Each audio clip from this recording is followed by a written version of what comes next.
J'ouvre maintenant la séance. I'll call the meeting to order now.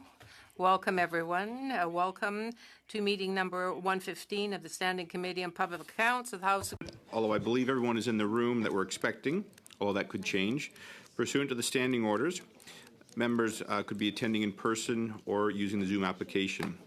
A reminder that all comments should be addressed to the chair. Conformément à l'article 108.3. Pursuant to Standing Order 108.3, the committee is resuming its study of Report 1 Arrive Can. Honorable Anita Anand, President of the Treasury Board. Nice to have you here today, Minister. And from the Treasury Board, President of the Treasury Board and Treasury Board Secretariat, as well joined by Annie Boudreau, Assistant Secretary, Expenditure Management Sector, Dominique Rochon, Chief Information Officer of Canada, Karen Cahill, Assistant Secretary and Chief Financial Officer, Francis Trudel, Associate Chief Human Resources Officer, Samantha Tattersall, Assistant Controller General, Acquired Services and Asset Sector. Ms. Anand, you'll have the floor for up to 5 minutes. After that, we'll proceed to rounds of questions. I'll turn things over to you, Minister. Merci beaucoup, Monsieur. Thank you very much, Chair. And hello, members of the committee.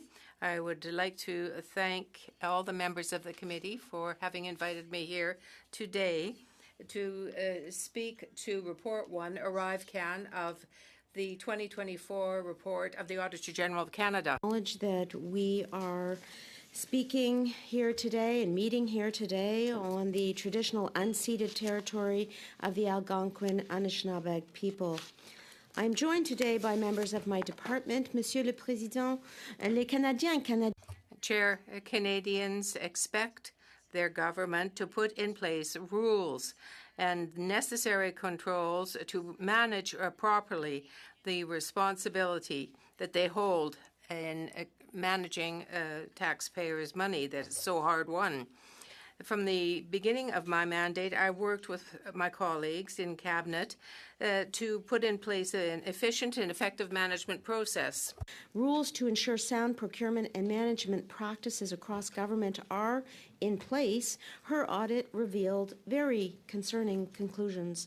C'est pourquoi nous avons pris une série. That's why we've undertaken a series of measures intended to strengthen our oversight of the departmental practices so as to put in place an efficient and effective management system. Actions that the Treasury Board of Canada Secretariat will take to strengthen our oversight of departmental practices and processes to support effective and streamlined management across government. First, we're introducing a new risk and compliance mechanism en utilisant ce processus, le CST. By using this process, the Treasury Board Secretariat will supervise actively the practices that are used in the government to assess the results and to prevent any type of difficulty in insufficient performance. By several sources of information, including a horizontal audit that the Comptroller General is undertaking across numerous departments. This audit will assess governance, decision-making, and controls associated with professional services contracts, including IT. You will also recall that in the fall of 2023, I published a manager's guide dealing with the main considerations for procurement of professional services. This guide was, and it continues to be, reliance on third-party contracting. At that time, I said the manager's guide is evergreen. What that means is it is continually open to be updated and changed. We take very seriously the recent conclusions that have been drawn by the Auditor General and the Procurement Ombudsman, and that's why at the end of March I announced some important, significant updates to that guide to strengthen the use of the guide. We will give the responsibility of supervising these managers.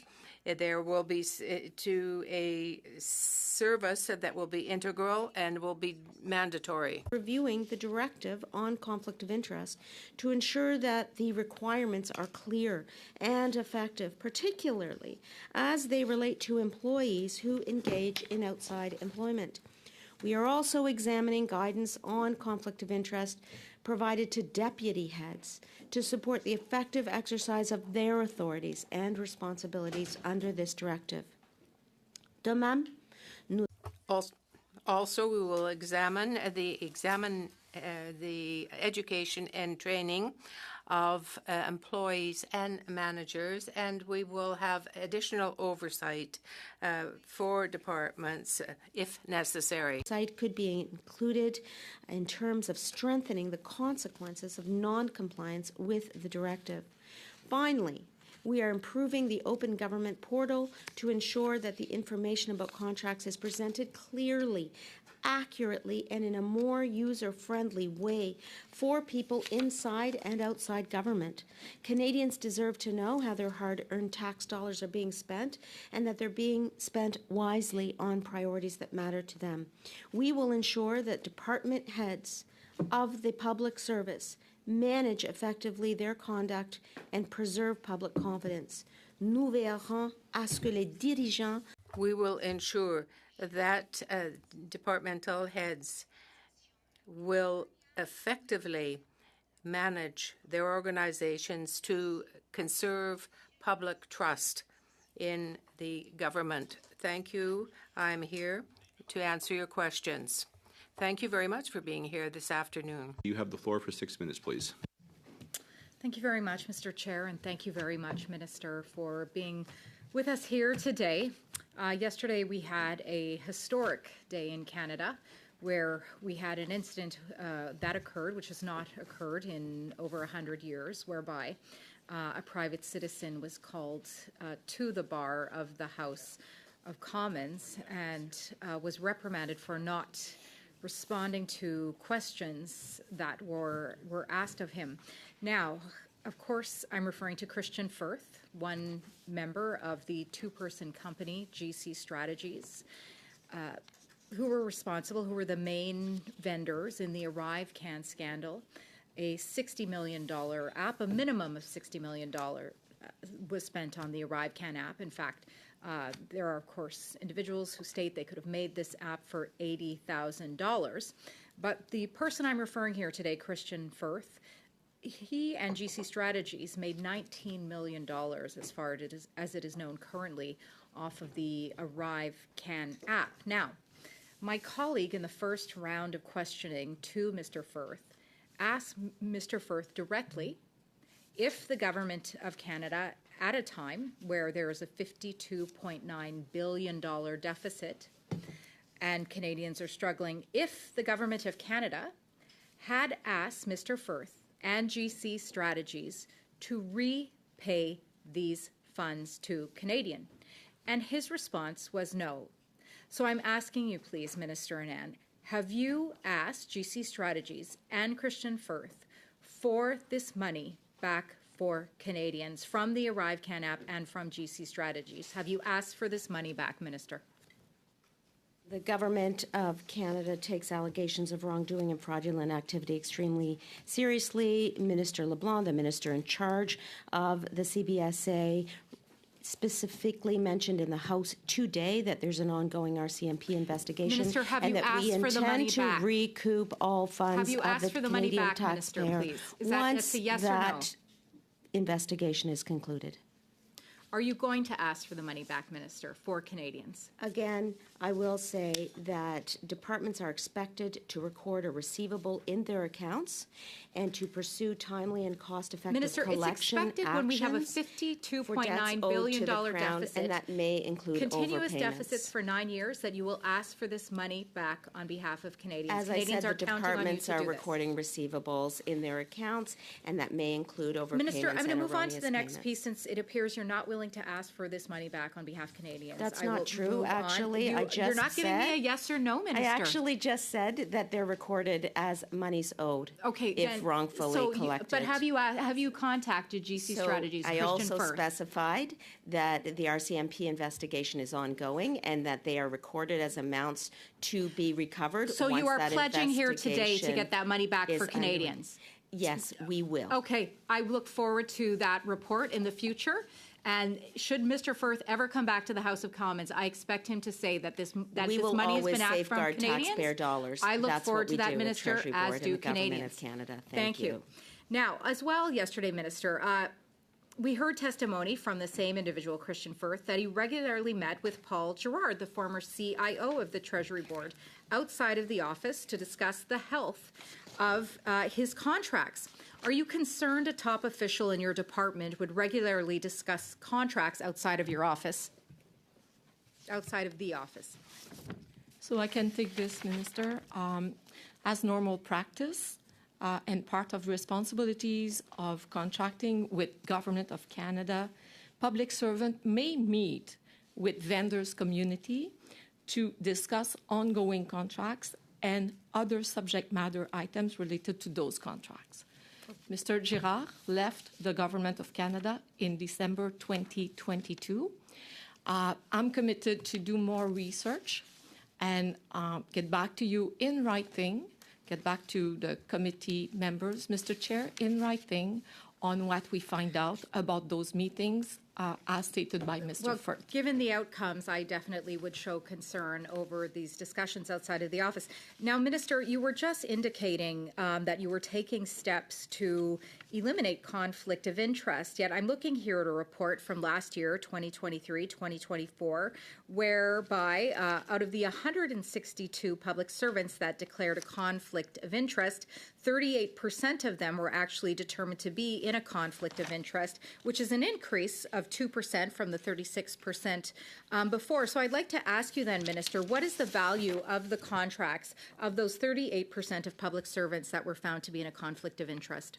I will start by saying that the rule is that you must disclose all conflicts of interest, any real or perceived conflict. Indeed, and that 38% those were found must to be in a real assessed. conflict of interest. So what is the value of those contracts of the employees who were found to be in a contract of interest? What are Canadians on the hook for the double dipping of these individuals? Well, first and foremost, anybody that is not complied with the requirements in the directive will be subject to disciplinary Okay, I'll try another measures question. Do we know who they work for? Up to and including departments the do they work for, termination Minister? of employment. Go ahead. Minister, I don't know how you don't know this. We had a very serious situation with the head of Dalian, and we want to eliminate this in the future.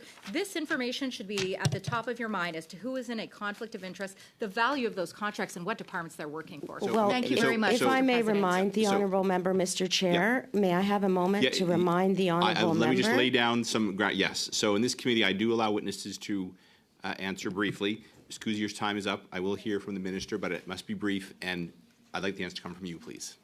Sure, the answer will come from me. And perhaps the honourable member is not aware, but ministers don't hire and fire members of the public service, and her questions fail to take that into account. Thank you. Thank you very much. Turning now to Ms. Shanahan, you have the floor for 6 minutes, please. Sorry, Chair, just a quick point of order. I want to make sure we're getting accurate information. The minister said Mr. Girard left the public service in 2022. I have his LinkedIn profile, which says he left in 2023. Does the minister want to correct the response? Mr. Jennings, that is not a point of order. There'll be another government or opposition slot in a minute. We'll come back to you, Ms. Shanahan. You have 6 minutes. actually the please. official who said 6 that, minutes, Mr. please, to you, Chair. Ms. Shanahan. And I do want to thank the minister for being here today in front of this committee, as well as the other witnesses on the panel. And just for Canadians watching at home, just to remind, people and maybe some colleagues, it is not normal practice for the public accounts to have ministers attending the meeting. So, because normally we study the reports of the Auditor General and we hear from officials up to the Deputy Minister. But I am very pleased to see that the Minister has is in front of us today to answer questions, if of course members would allow her to answer questions, which would be very helpful to the work that we have before us. And so my first question to the Minister is, what role did Treasury Board have in the development of ArriveCAN? Well, I thank the honourable member for her comments and questions. The first and most important point is that Treasury Board did not have any involvement in the development of the ArriveCAN Act. Deputy heads are responsible for ensuring that decisions on procurement and management of contracts follow the procurement policies and ensure sound fiscal management. Well, thank you, Minister. But we did hear in the numerous meetings that we've had on this issue from other officials of other departments, including CBSA, including procurement, and other departments, that there is a role for TBS and in regards to procurement. Perhaps you can explain that further to us. Is there an oversight role?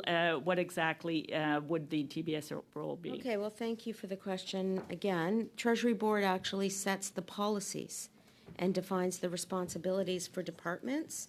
And given the volume of procurement, controls are in place at various levels based on contract value, based on risk, based on complexity. And deputy heads of departments, heads of agencies, are responsible for procurement activities in their organization. The Auditor General's report specifically mentions CBSA. And so it is the CBSA in all of her recommendations that bears responsibility for ensuring that contracting practices are compliant with the policies that define the responsibilities for departments. Approval from Treasury Board is only required for contracting values over certain dollar amounts or risk levels, but I will say the department heads, the deputy heads, do bear responsibility for compliance, and we want to see compliance with Treasury Board guidelines. Well, thank you, Minister. Indeed, it is the reason why we typically see deputy heads in our meetings here at Public Accounts when the Auditor General produces reports that brings those kinds of issues to our attention. You mentioned that there are policy, there are guidelines, there is an oversight role for TBS. Of course, a concern here is the oversight of IT projects. They're particularly gnarly to get around as far as procurement. We've heard from other officials about sort of the lack of expertise that we have in the public service. Can you expand for us here today what the role of your office is, particularly in dealing with oversight of IT projects? Most definitely. Our role at TBSA is designed to support IT project success. But again, deputy heads and departmental CIOs, Chief Information Officer, remain responsible for the overall achievement of business outcomes. And so there are many IT projects being managed across institutions. It would not be feasible or effective to review each and every one of those projects at Treasury Board. Therefore, our oversight at TBS is provided on projects of significant complexity, value, and risk, among other factors. And the ArriveCAN Act did not meet this criteria at the time. Thank you, Minister. Of course, you've held a number of ministerial positions. Did you, in any of your ministerial positions, sign contracts for ArriveCAN? No, I did not. Thank you, Minister. How much time do I have? Just under a minute. Excellent. Minister, at the onset of the pandemic, there were changes to the government's contracting policies. Can you explain what these were? Sure. Now, in order to execute a rapid and effective government response to the pandemic, temporary emergency contracting limit increases were brought in. However, Treasury Board was clear that where departments were lessening upfront controls in order to respond to the national public health emergency, that back-end controls such as documenting decision-making took on an even greater role at that time. Any instances where this did not occur is completely unacceptable. I know that at PSPC, I specifically directed my department to ensure that there was integrity in contracting. Thank you. I want to thank the minister for her work during the pandemic in procuring the vaccines that saved Canadians' lives. Thank you. Thank you. Maintenant, c'est Madame Sinclair. Madame Sinclair Desgagnés, you have 6 minutes. Thank you very much, Chair, and thank you, Minister, for being here, for accepting the invitation of our committee. As you know, and you mentioned it yourself publicly, ArriveCan is a rather shocking thing for Quebec and Canadian taxpayers, and also for the members of the committee here. What we discovered was that ArriveCan was just the tip of the iceberg, and that led to a variety of problems that are present in the public service of Canada. Minister, you are very impressive. You were there during the pandemic when the contracts for ArriveCan were signed, and then after that you were at Defence when Mr. David Yeo, an employee of DND, but who had a contract elsewhere for ArriveCan, so conflict of interest. And now you're at a Treasury Board that defines what conflict of interest actually is. What today would allow you to tell us what should never be reproduced in the future to avoid this type of problem? I would like to correct one fact. I wasn't there at National Defence when the individual you mentioned was there, because I was appointed as president of the Treasury Board in July, and that person wasn't there till September. Therefore, yes, it was at what point? Yes, the appointment was made effective in the fall, but you had been appointed to the position. In any case, it really doesn't change my question with respect to any lessons you may have learned from what has happened and how to avoid it in the future so that it never happens again. There is certainly a duty of accountability, is there not? Thank you for your question and for giving me the opportunity to answer. I announced with my colleague, Mr. Duclos, a series of actions to improve oversight in departments and to support efficient and effective management. For example, we have a horizontal audit now in a certain number of major departments in order to assess governance, decision-making, and also the controls that are in place to deliver the services. And I have introduced a new edition of our manager's guide in dealing with third-party contracts, and we've undertaken an oversight and examination of the conflict of interest policy. So I can say that we have done much to deal with this issue. But as the Auditor General has said, the problem was there. CBSA must continue to follow the rules now.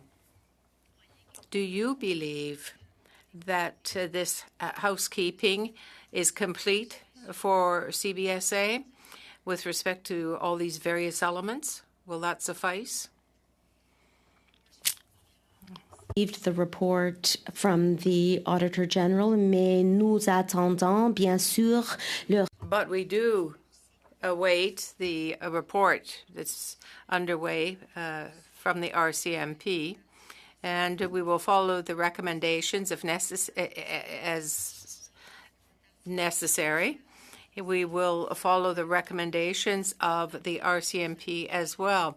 But I just don't want to wait until then. I like to take action. That's the person I am.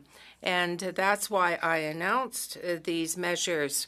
And I want Treasury Board Secretariat to take steps if it can. I have Annie Boudreau, who is here with me, and she can add to your answer as Controller General. I'm sorry, but I have very little time. I may have a question for Madame Boudreau later. I do have a question that is important. Quebecers and Canadians need to hear it. Now that you are president of the Treasury Board, do you think that during the pandemic and during the management of ArriveCan, do you think Canadians and Quebecers got value for their money with that figure of $60 million that was spent? Nous savons que We know that ArriveCan, the ArriveCan app, was there at a time of emergency when things were very difficult in our country. We had to protect our borders. We had to protect our population. And at the same time, we heard that the Auditor General has said that it's possible to get greater value for money had a different approach been taken. So I'd like to know those people who work on the border. I want to know that they will continue to follow Treasury Board rules. It's not only rules, but they're not just rules. The rules are there to be followed, and that is what is really important to me as chairman, as president of the Treasury Board. The floor for 6 minutes, please. Thank you very much, Chair, and thank you to the Minister for being present here. And I agree that rules have to be followed. The Auditor General in her report, page 8, finding 1.33 reads, with the urgency created by the pandemic, the Treasury Board of Canada Secretariat encouraged government organizations to focus on results while still demonstrating due diligence and controls on expenditures. To support that decision, the Secretariat invoked exceptions so that certain procurements were not subject to provisions of the trade agreements and the government contract regulation, and allowed for the consideration of non-competitive approach to address current needs or urgent needs. There was rules in place. We have the government contract regulations that would have prescribed, for example, the ability for the government to not have to issue a non-competitive contract that ultimately went to GC Strategies. It's part of how they were able to get access to the government service. But I also want to highlight how important this is. This isn't just a one-off. Canadians are used to seeing multiple corruption schemes like this, regardless of who's in power. We've seen that since 2006, a massive increase in outsourcing and vulnerabilities that are outlined in the Auditor General's report. It's very clear that some rules and the exceptions for those rules were waived. Minister, you were the Minister of Public Service and Procurement Canada at the time to which these regulations were waived for the purpose of allowing non-competitive contracts. Do you regret that now? I do not regret being able to procure vaccines for our entire population so that by July 2021, all Canadians who were eligible had access to 2 vaccines. We led the world in vaccine procurement, and when the Auditor General did her analysis of our vaccine procurement, she found no irregularities. I would agree with that, Minister, and I want to thank you for that work on procuring vaccines. It's an important piece to how we were able to combat that work. But the Auditor General also agreed that regardless of the work in regards to the procurement of vaccines, there was no excuse to waive the regulations and rules in relation to that. Would you agree to the Auditor General's finding that these regulations should have been kept in place?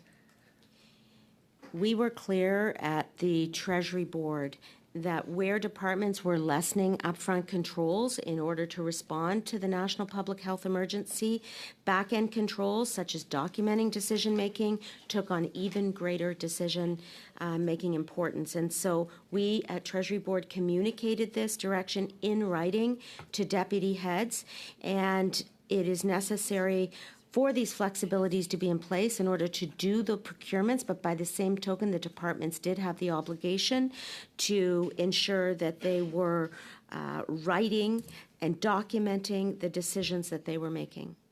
I appreciate that answer, Minister, but I'll quote from the Auditor General, quote, "I have to say that I am deeply concerned by what this audit didn't find. We didn't find records to accurately show or how much was spent on that, who did the work, or how and why contracting decisions were made.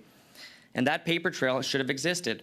Overall, this audit shows a glaring disregard for basic management and contracting practices throughout ArriveCan's development and implementation." She went on to state that government organizations need to be flexible and fast in responding to the COVID-19 pandemic. And I give you that, Minister. I understand that it was a difficult circumstance, but they still needed to document their decisions and demonstrate the prudent use of public funds. In this audit, we found disappointing failures and omissions everywhere we look. These aren't my words, Madam Minister. These are the words of our Auditor General, and we have to take them quite seriously.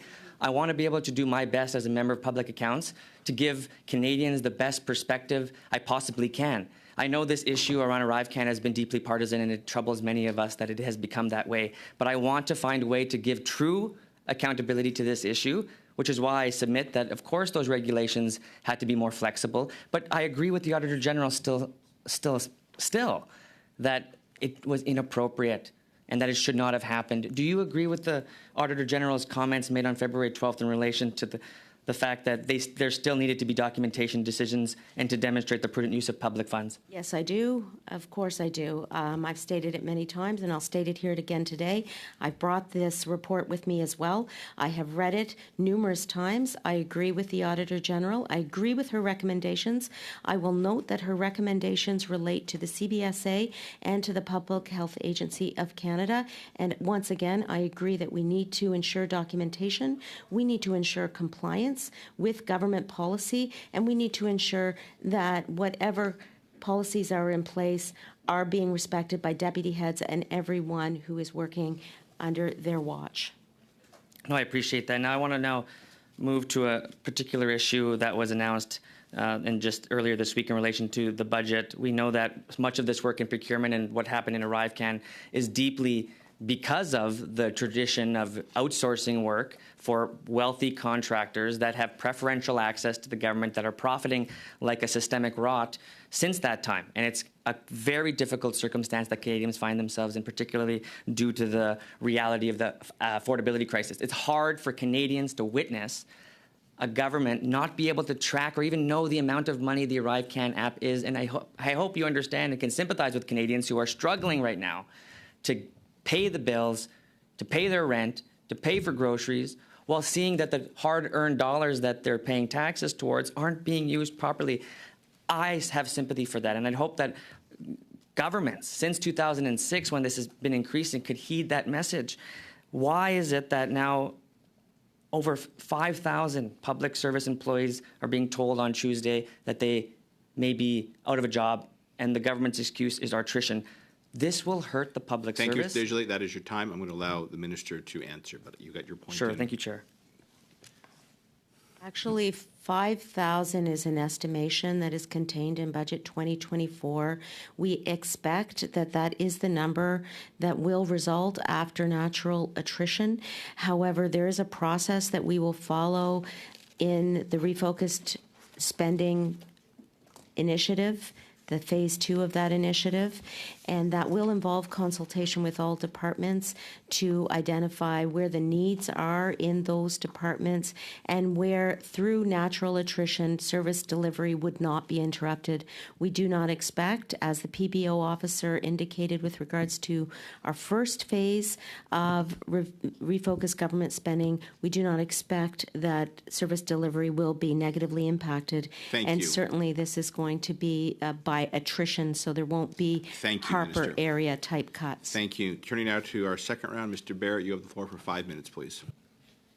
Top arrive scam contractor, GC Strategies owner Christian Firth had his home raided by the Royal Canadian Mounted Police 2 days ago as part of the Mounties investigation to his work with the Trudeau government. Christian Firth is well documented as part of the more than dozen investigations into his role with government contracting for fraud, forgery. He has a track record of meeting some of the most senior public servants at bars and steakhouses. Minister, do you think that's normal? I was not here at that time as president of the Treasury Board. However, I would expect that rules would be followed at every instance. Because I was not here, I am not certain if the rules were followed, and I will ask my colleague to respond. So, the Minister, it's a question of judgment. The question is, do you think Canadians find it acceptable that millionaire consultants are discussing government contracts with senior officials, many who control these contracts, and are chatting over whiskey and steak about getting paid with taxpayer money? Do you think Canadians find that acceptable?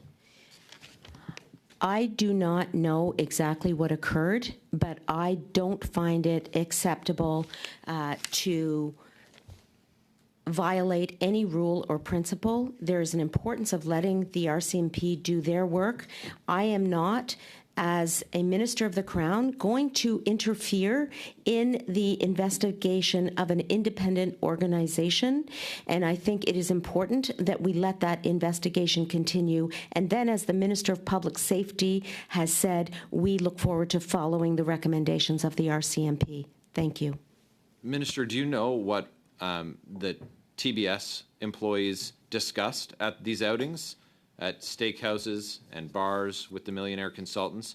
Mr. Paul Gerard, Savak Ashkabashian, Gary Hoban, like these are directors, the former chief information officer, senior advisors. Do you know what they discussed? So if you don't mind, I'll take the question, Minister. As I Ms. mentioned, Cahill, the question is does the minister know? So unless your answer is if the minister knows or not, I'd like to hear from the minister, please.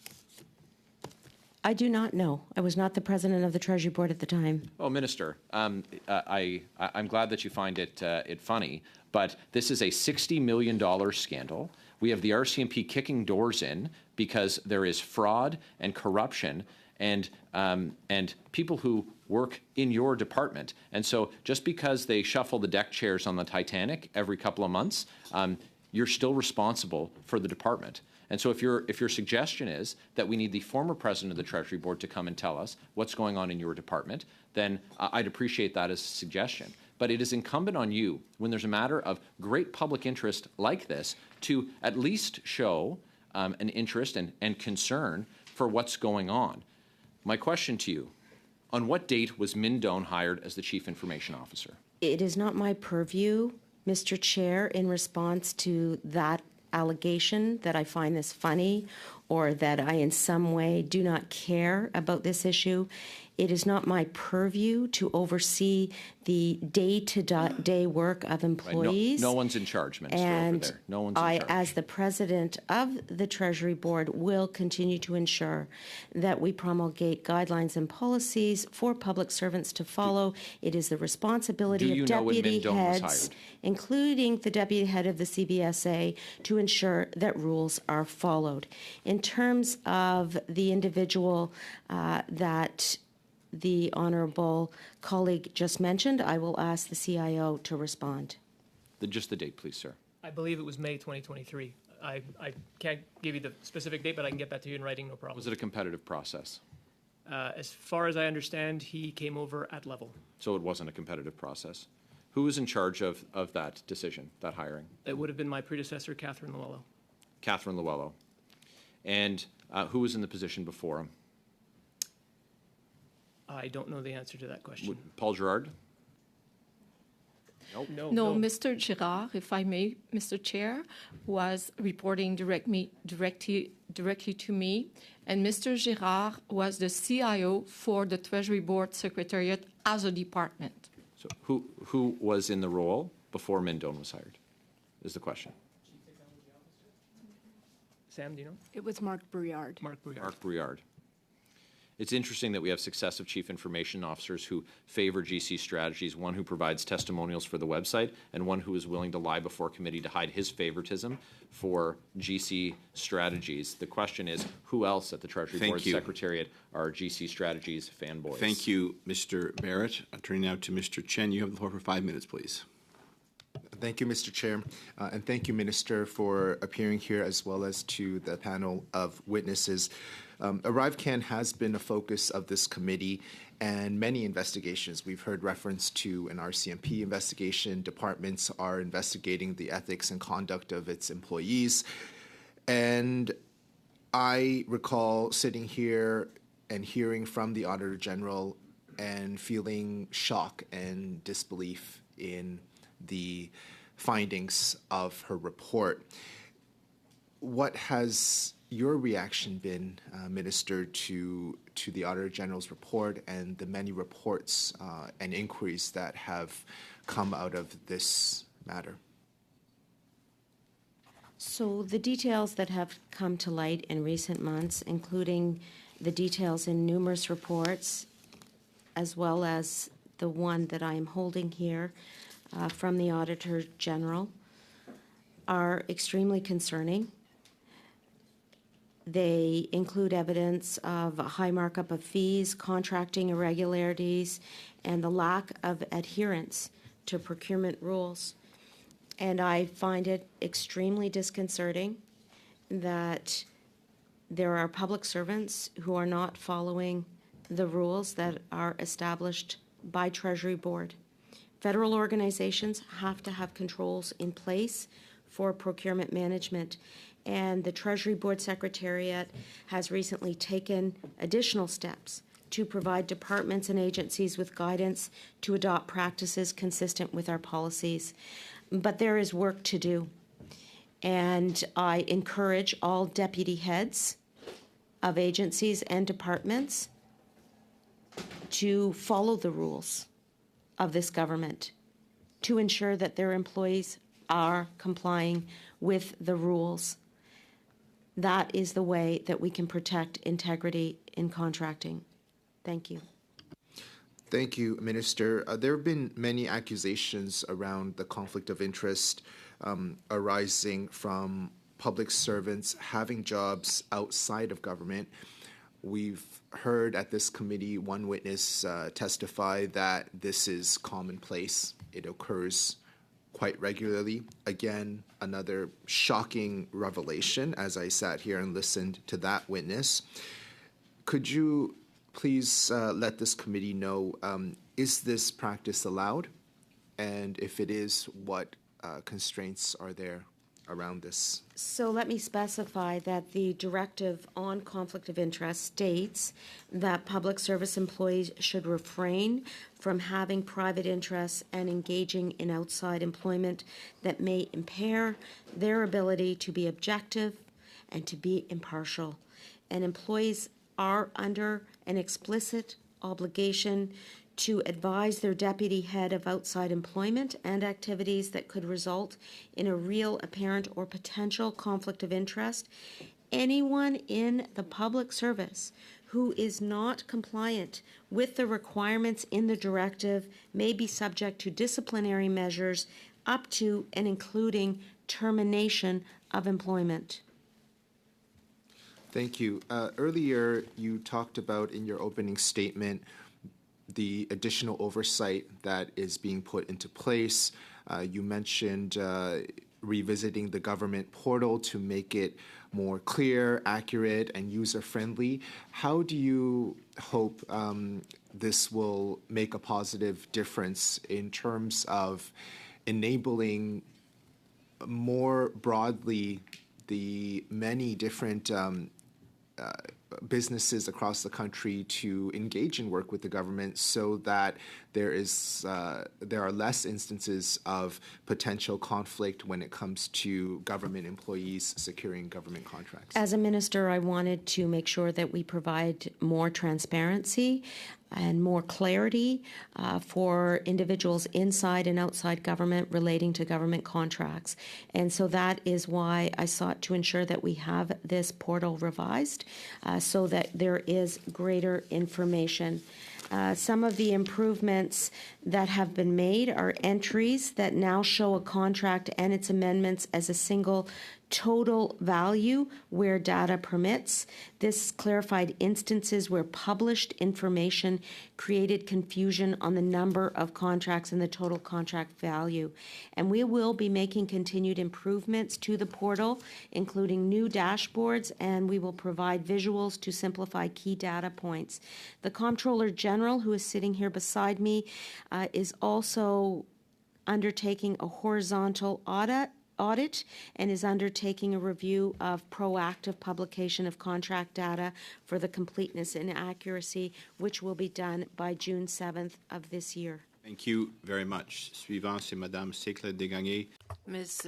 Sinclair de Gagné, 2 minutes, 30 seconds.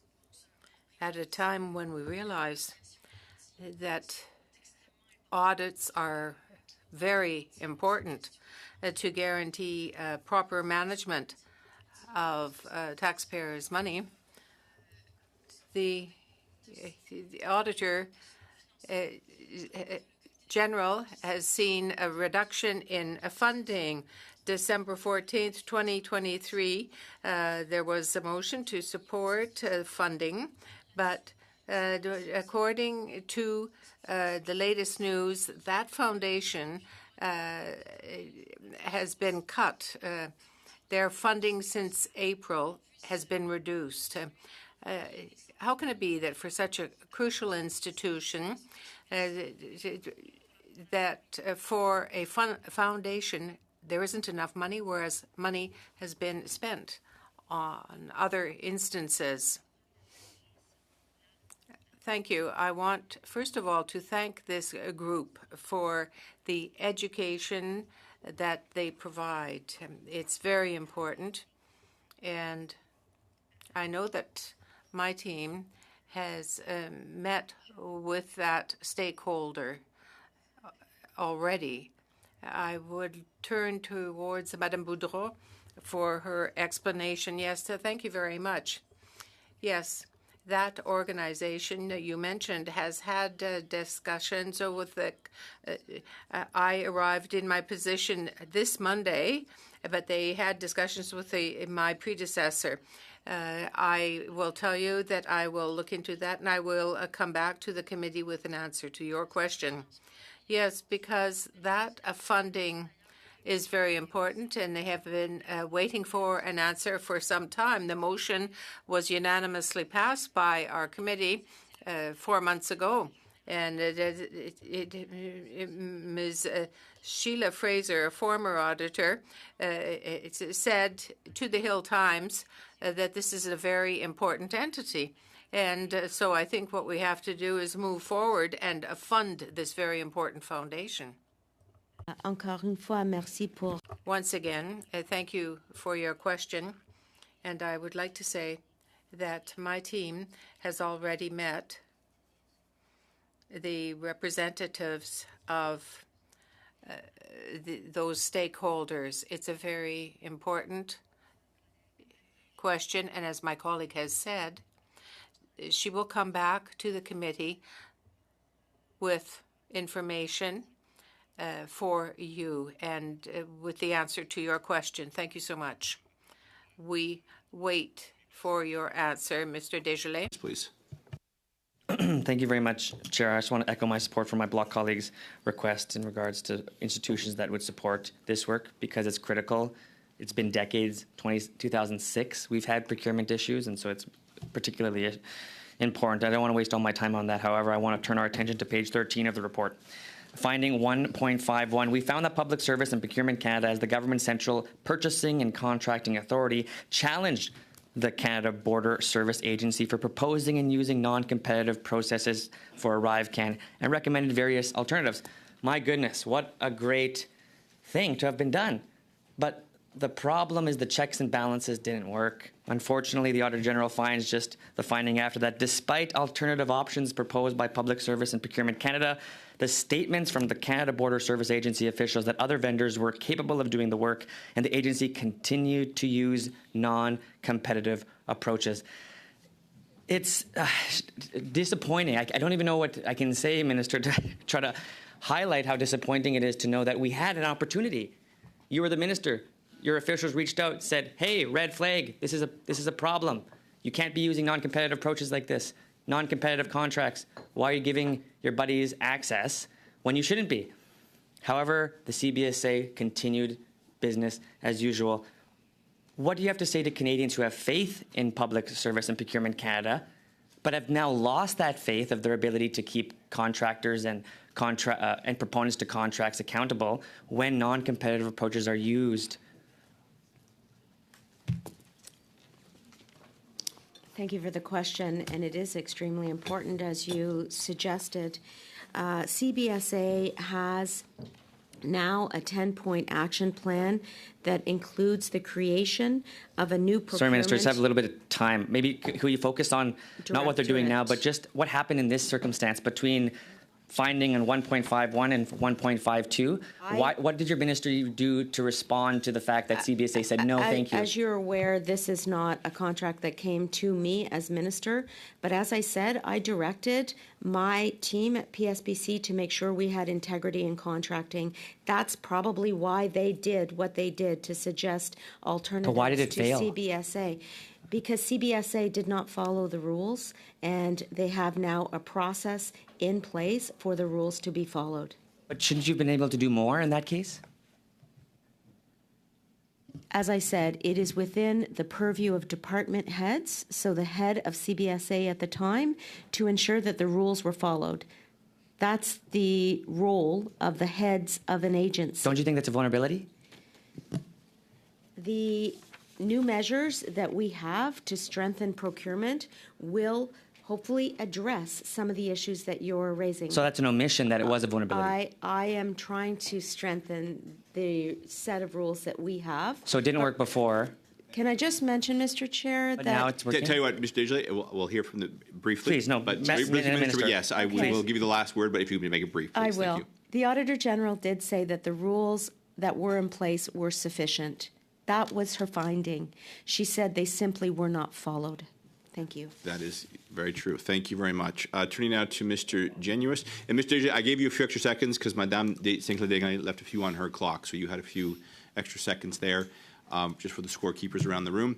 Mr. Genuis, you have the floor for 5 minutes, please. Thank you, Chair. Hello, Minister. You served as Minister of Public Services and Procurement and President of the Treasury Board during the period of the ArriveScam scandal. There are two major outstanding questions that I hope I can get answers to today. The first is, why was GC Strategies so special to the Trudeau government? And secondly, what were Liberal ministers doing while this was unfolding? Now, on the first question, GC Strategies was founded in 2015. It has done extensive and lucrative work with your government, receiving contracts and then subcontracting. They've been a go-to contractor and advisor, even though their business is simply to get contracts and subcontracts. In fact, Christian Firth spoke yesterday about being flattered, about being a go-to advisor and resource from the government, even asking questions about what the content of contracts of RFPs would be that he would then bid on. So I want to ask you, what did your government see in GC Strategies? Why did you have this special relationship with them? I had no meetings with GC Strategies. I have no... Just to clarify, I'm talking about the government. I'm not talking about you personally, but background as to why those individuals were contracted with. When I first learned about the ArriveCan application, it was at COVID committee meetings during the pandemic, and it was in the context of protecting the borders. But I do understand that predecessors to this company were under contract with the government of Stephen Harper.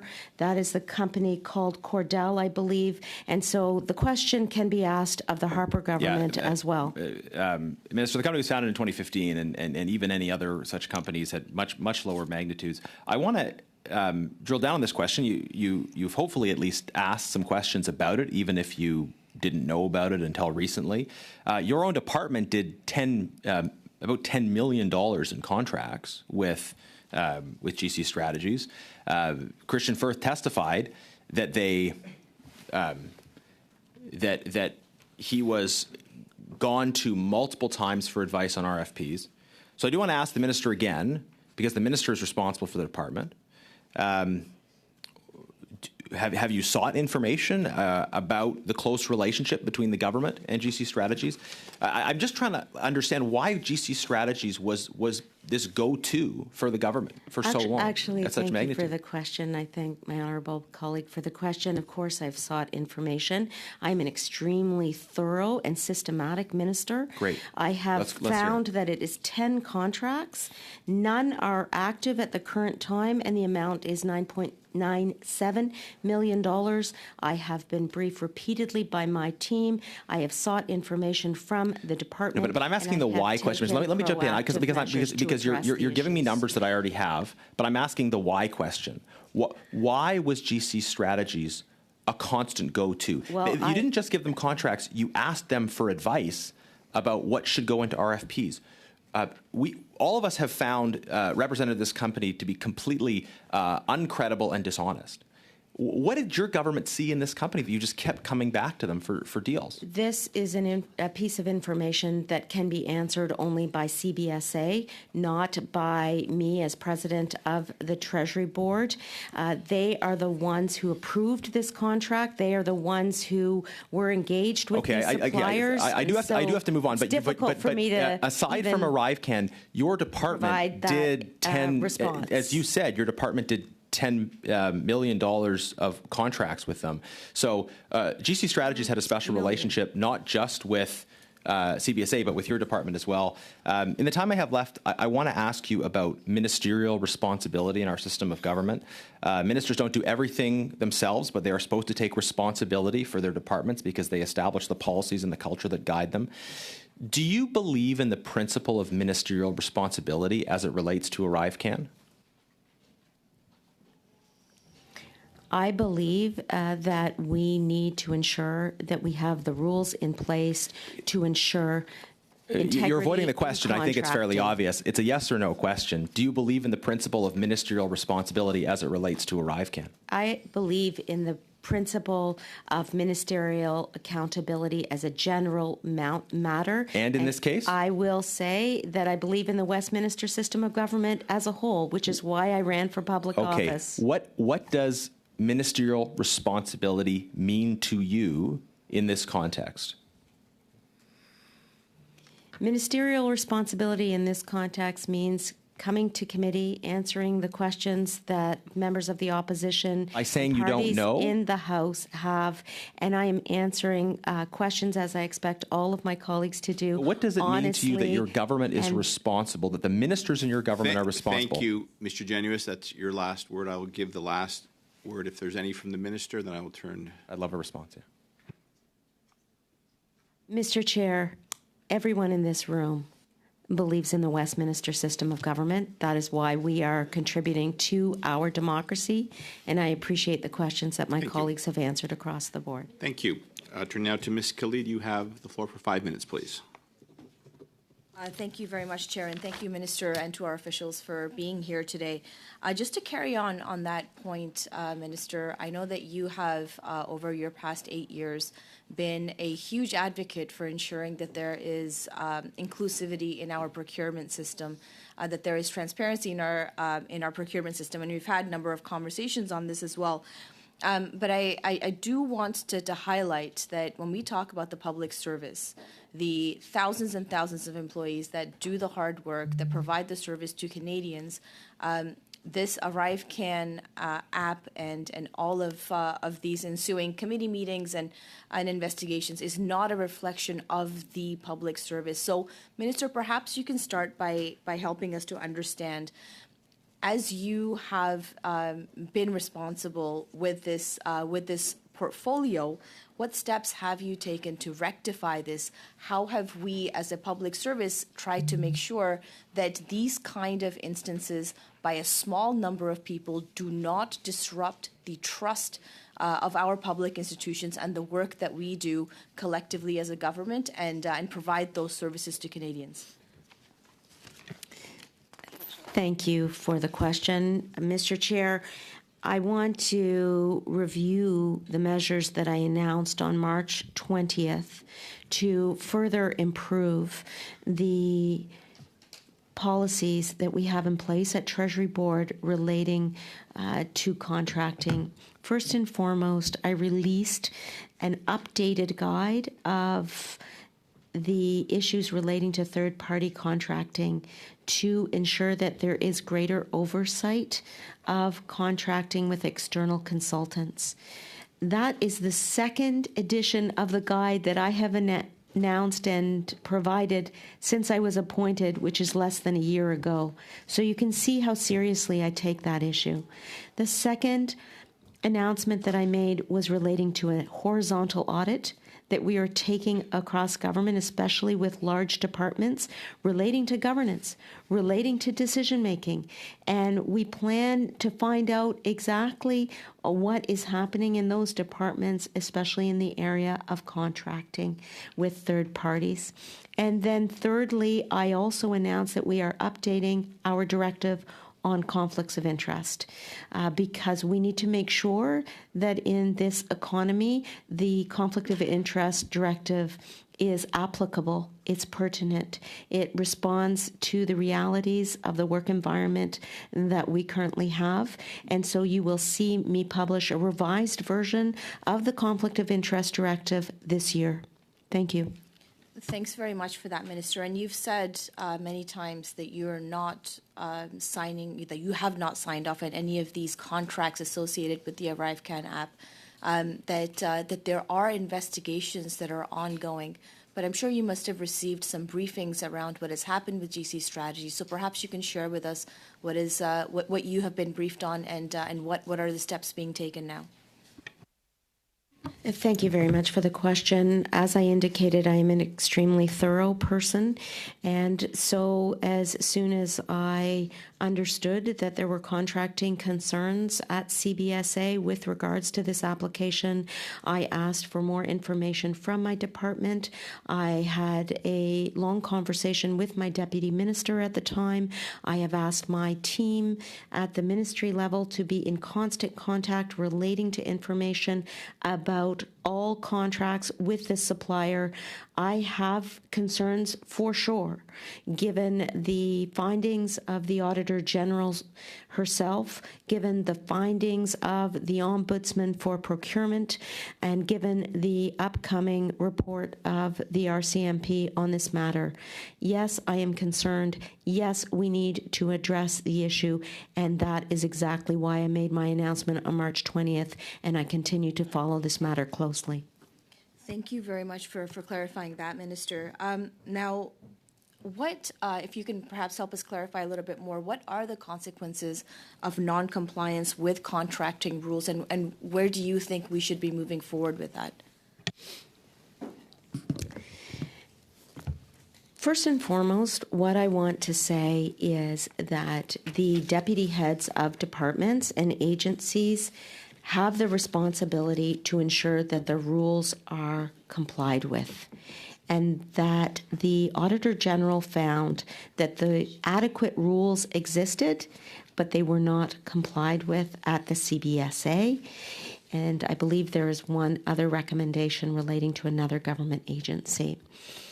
In terms of consequences for non-compliance, those would be determined by the Deputy Minister or heads of agency, but I can say specifically that if you do not comply with the directive on conflict of interest, you could face termination. And for further explication, I will ask my department to explain further. I'll tell you, I'm well over. I wanted to hear a full answer. We did. Could you provide that to us in writing? I'm well over the time.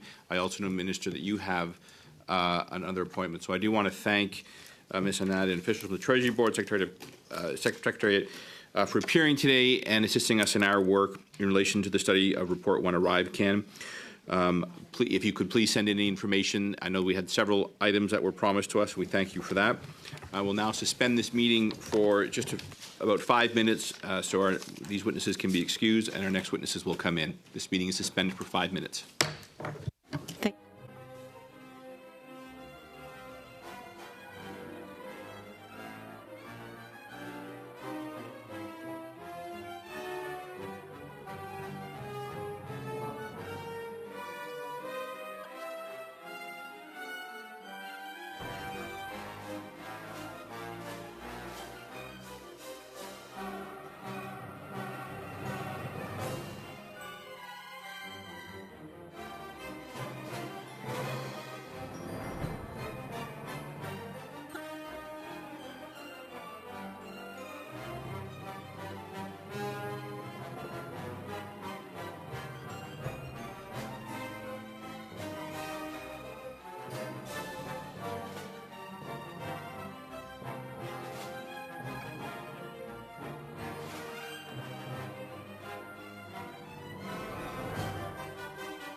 Welcome back, everybody. I appreciate the journalists who are being respectful of the parliamentary rules with respect to cameras. That's greatly appreciated.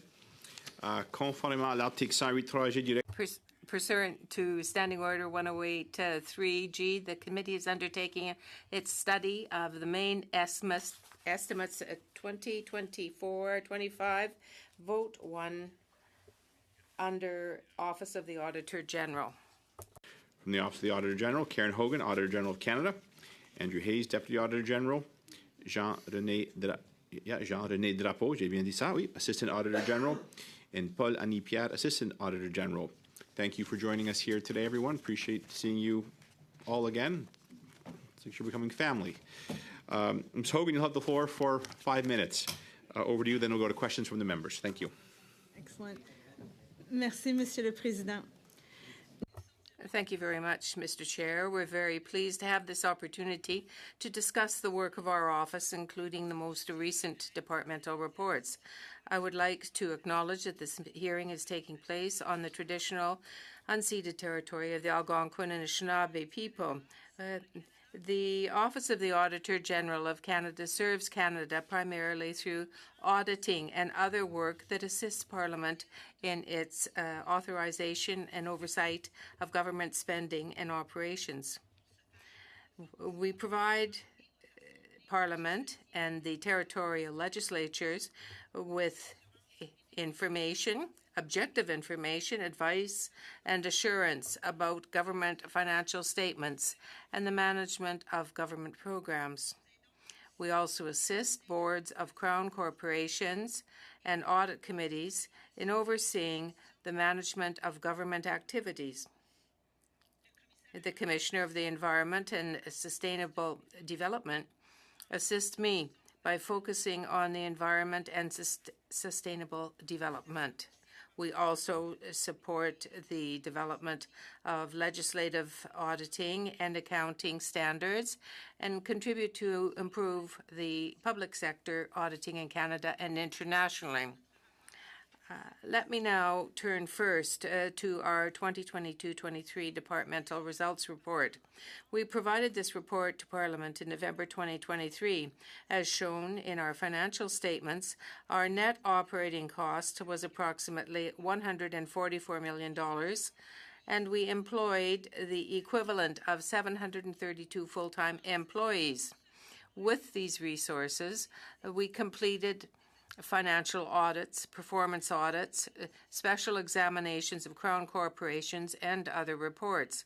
In total, we delivered 117 audit reports to federal and territorial legislatures and boards of Crown corporations. The Commissioner of the Environment and Sustainable Development delivered the annual report on environmental petitions and several other reports related to sustainable development and climate change, and began work on additional reporting requirements under the Canadian Net Zero Emissions Accountability Act. As part of our follow-up work, we updated our online dashboard, which provides a snapshot of the progress that selected departments and agencies achieved in areas we previously audited. As we do every year, we audited the financial statements of 90 federal, territorial, and government organizations and Crown corporations, including those of the Public Accounts of Canada. We issued clean opinions on 87 of these financial statements. We also presented our annual commentary on our financial audit work.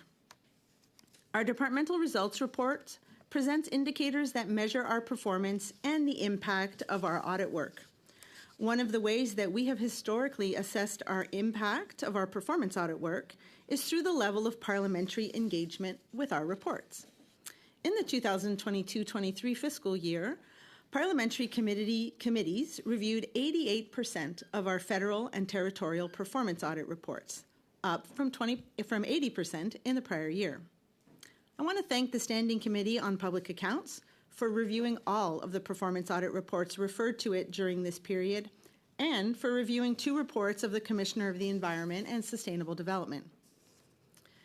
Internally, in 2022 and 23, we made progress on initiatives to review and renew the foundations of our work. This included enhancing our processes for selecting performance audit topics, to reinforce the relevance of our work for Canadians, legislatures, and the entities we audit. We also made progress on modernizing our IT infrastructure, reducing our environmental footprint, and supporting a healthy and inclusive workplace culture.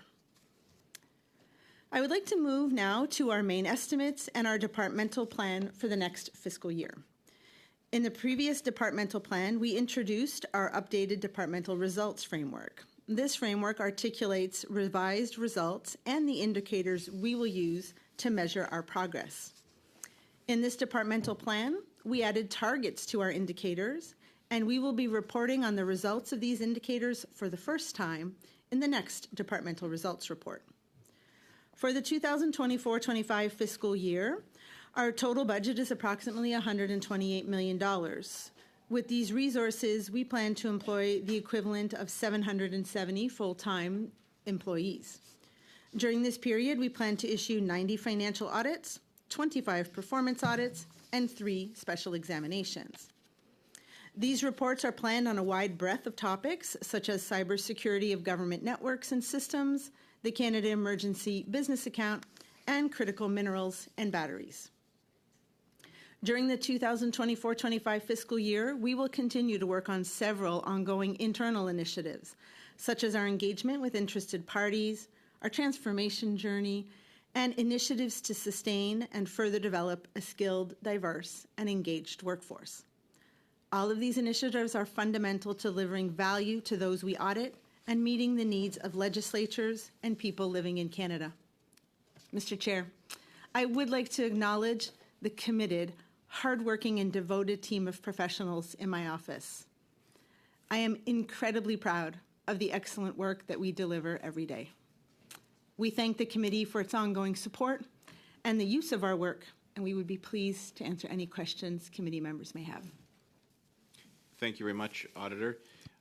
Before I turn to Mr. Stewart, just if for those of you on the earpiece, that I think there was a crack or a crackle. The translators have asked you to be careful with the headpieces close to your phones. Even I'm trying to determine if it's the microphone or the earpiece. But if you can just be aware of that. So, Mr. Chen, maybe hold your phone away from the microphone, not quite right on. You can hold it.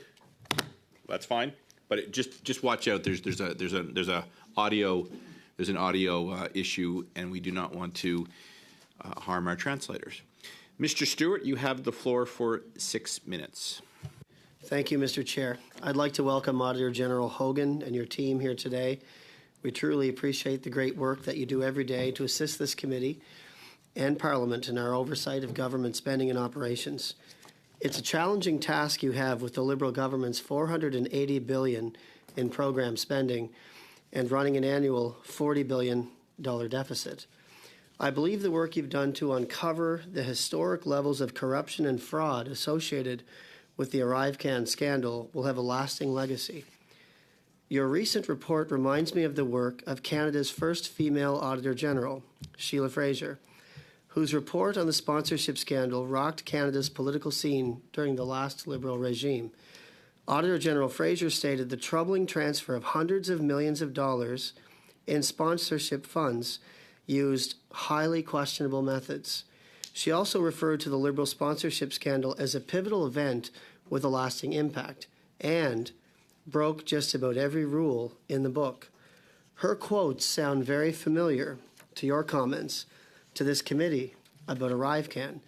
In a 2011 speech, Madam Fraser also criticized the truly shocking lack of improvements on First Nations reserves, and she said, and I quote, "I actually think it's quite tragic when you see that there is a population in this country that does not have the sort of basic services that Canadians take for granted."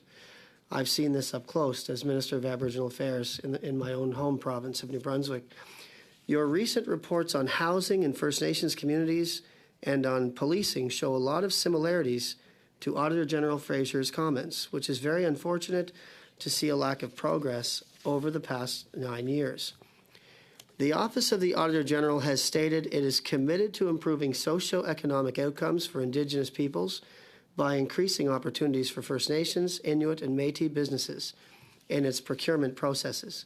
For example, you have stated plans to award a minimum of 5% of the total value of all contracts to Indigenous businesses. Because of the egregious misuse of Indigenous set-asides your ArriveCan audit has uncovered, can I ask if you have considered taking a deeper look at the 5% program, and have you put in place a directive that your office not subcontract with Dalian Enterprises and David Yeo? So I can start off by letting you know that we have never had contracts with Dalian Enterprises. We have a plan, as you stated, to help meet the 5% minimum target that the government has set.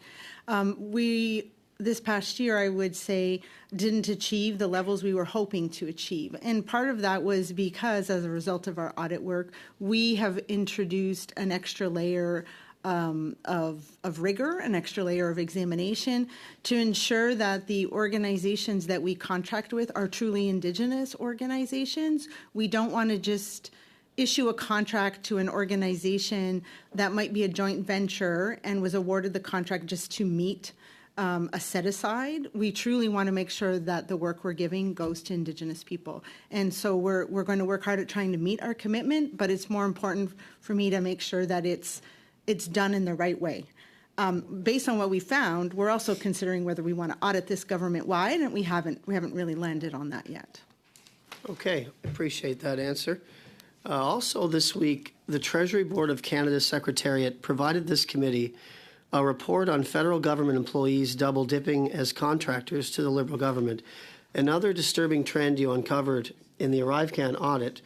With the work still underway, so far 76 organizations in the core public administration have reported 140 federal employees who are double dipping as contractors to the Liberal government.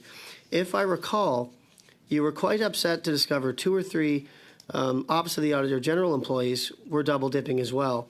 Can you tell us how you became aware of these employees and what process unfolded once you were made aware? So I'll ask Andrew to provide you a bit more details. What I can tell you is we're aware. We've continued to sort of look and run procedures internally. I can tell you that I'm aware of 5 cases within my organization, 3 where employees had contracts with other government departments, and 2 of our contractors who are either employees or contractors with other departments. And I'll ask Andrew if he can give you a bit more detail about that.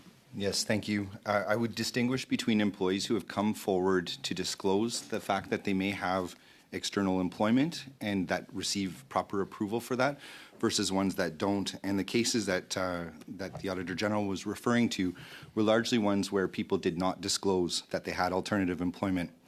In one case, we found that there was an employee who had other employment, and there was a problem because when we hired them, the secret clearance process signaled that there was a problem. In another case, PSPC advised us that there was an ongoing investigation involving one of our employees and a number of other departments. And in a third case, which is currently being considered, it was another case where it was brought to our attention. In terms of the contractors, one of them was identified in the PSPC disclosure about a month ago, where there was 3 contractors working for a number of departments and agencies. And the last case was one that we uncovered because we had identified signals that raised red flags. In all of those cases, we have taken prompt and immediate action. We've undertaken investigations where appropriate. And in the ones that have been completed, those contractors either don't work for us anymore or the employees have been, their employment has been terminated. Thank you very much. That is your time, Mr. Stewart. Next up, Ms. Shanahan, you have the floor for 6 minutes, please. Actually, okay. Ms. Yip, that's fine. Ms. Yip, you have the floor. And she'll be next, yeah. Thank you, Chair, and welcome back. It's good to be discussing the important work that the Office of the Auditor General does for all Canadians. Could you describe, Ms. Hogan, the types of audits undertaken by your office and how they can be utilized effectively in the public policy process? So we do annual financial audits of the federal government as well as the 3 territorial governments, financial statement audits for many territorial corporations and crown corporations.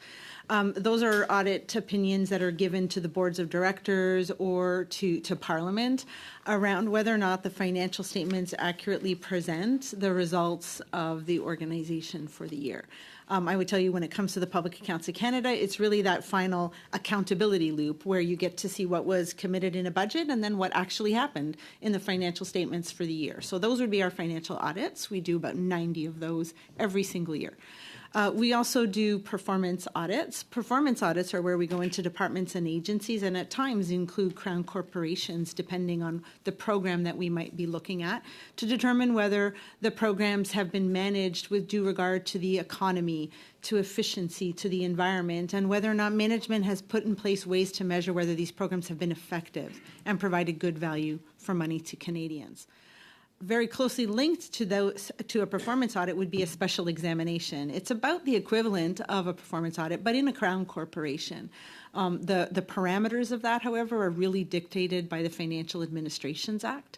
We must do a special examination for parent crown once every 10 years, and it's about processes. Do they have processes in place to safeguard their assets and deliver on their mandate? We provide all of that to their board, but we also provide that to Parliament so that you could hold crowns accountable for managing their assets and delivering against their mandate. Now, the Commissioner of the Environment will usually issue performance audits. So he does my job, but on the sustainable development and environment side. But then he also has responsibilities out of other acts, like the Net Zero Emissions Act and so on, where he provides other reports to Parliament, which shows whether or not the government is meeting its commitments that it's made for sustainable development. Thank you. Oh, petition. Oh, I could tell. Thank you about that. Petitions. We actually, it's not our audit work, petitions, but we do manage the petitions process. And it's one that I'm not sure many Canadians know about. So Canadians can submit an environmental petition, something they might like to know about how the government is handling certain environmental matters. It's submitted to us, and then we ensure that a government receives that a government department receives that petition, and then provides a response to Canadians. So we're really more of an administrative box there, but then we do provide a summary of all petitions received so that Parliament's aware of what Canadians are concerned about when it comes to the environment. So thank you for that. That's a lot of work, and in many different areas as well. So I would say that funding for your office is probably really important. It allows you to do the work that you've just discussed. During the first year of the Harper government, your budget was $78.6 million, and during the last year, it was only $81.8 million. When Pierre Poilievre was minister responsible for safeguarding our democracy, he did not ensure that officers of Parliament were funding adequately. Can you explain to the committee how your office is funded and what adequate funding means for the work that you do? So that's a very important question. Our office does seek its funding through the regular parliamentary budget process. So we submit a budget request to the Department of Finance, and it goes through the normal process that every department must go to. You may recall when I was nominated back in early 2020, my office had been looking for additional funding. At that time, I had put in a request as well for funding. We received the money that I had asked for, but I then talked about the need for an independent funding mechanism. And I think this is something that so many agents of parliaments should ensure they have. It is difficult for us to go ask money from a department that we audit. And it should really be an independent mechanism where we can turn to Parliament and have some accountability there. I would tell you that since I received that money back in 2021, we have received additional mandates. that have been unfunded, and so this is a continuous pressure point that my office has. So since 2021, the commissioner has received a mandate in the Net Zero Emissions Act. There are 5 additional Crown corporations that we have been asked to audit, and none of those audits came with additional funding. So this is something I monitor, and I would tell you that very soon I might be saying that if I don't want to impact the amount of performance audits that I provide to Parliament, it's likely that I'll be needing additional funding. Chair, how much time do I have? About 20 seconds. Okay, very quick question. Has there been any progress since last year made on diversifying senior management positions? So that's a question I have to admit that we, everyone sitting here as members of senior management, think about and talk about often. I view the employment equity targets as just the minimum that we should meet, and we are exceeding most of them except for representation around Indigenous individuals. But that's our workforce as a whole. When it comes to management, we are still struggling to meet employment equity and equity targets. I would tell you that over the years, we have, it's probably due mostly, in my view, to attrition. So our historical attrition rate has been about 10%. In the past few years, that has dropped to around 4%. But it is much higher in our working level than it is in our management. Management is even less than 4%. So that's an issue that I know that we have to tackle in a real concrete way in the coming months and years. We're very management heavy, and how can I increase diversity in that cadre if there is no turnover? So it's a challenge that we have to face coming forward because we haven't met the equity targets that we've set for ourselves at management. Thank you very much. Suivant, pour 6 minutes, c'est Madame Sinclair Desgagnés. 6 minutes, Madame Sinclair Desgagnés. Good afternoon, Auditor General and everybody. Thank you for being here. I'm going to get right away into the questions that were asked by Mr. Stewart, my colleague, but in French. With respect to national defense, there was an inquiry that was opened. I'd like to know where that inquiry is at right now. It was about an employee, a public servant who was working for DND, but at the same time was a consultant with your office. I can give you a quick answer. The inquiry at DND really did not deal with an employee in my office, so I don't have any more details than you have. But you talked about an internal inquiry, perhaps with other departments where there were employees occupying 2 functions. Yes, there was an employee that concerned our office at SPAC, at PSPC, and one at Treasury Board. So who, in that case, conducts the inquiry?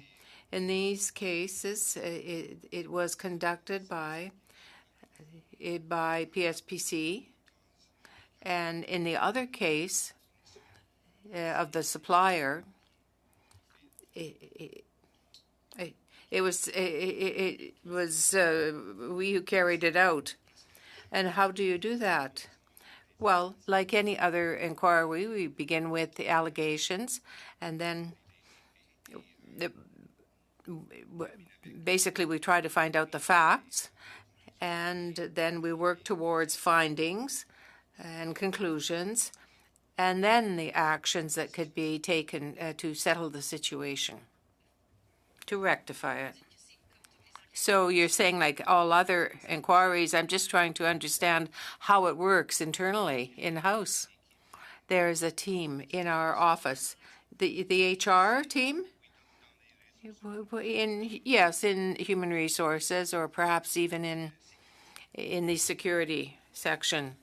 It depends on the nature of the inquiry. And so the person who is leading the inquiry, of course, has no ties at all to the person who is under inquiry. Absolutely. That person must be independent. It certainly would be a problem if there were conflict of interest, and the managers who are responsible would not then be involved in the inquiry. I could say, with respect to your question about who carries out the inquiry, we reach a decision and then we withdraw and let the inquiry run its course. The facts will be established, and if ever somebody wants to question me about the inquiry, I'm not involved. So how can it be then that it has happened several times in your office? Have you put in a new system? We have put in place some controls to avoid situations that would be similar, but I can't really say what it's about, because then it wouldn't be a control, it wouldn't be oversight. But we want to be sure that the employees are aware of our policies, and they are aware of their own responsibilities in terms of possible conflict of interest. This is a conversation that occurs at the beginning of their employment, and then we make it clear. Throughout the government, as well as in my office, we've dropped the ball a little bit, I would say. It's become less daily than was done in the past. Well, with respect to that, and I'd like to hear you on this, you've just said you thought that the ball's been dropped a little bit in different departments. So what would your advice be to the government to rectify this?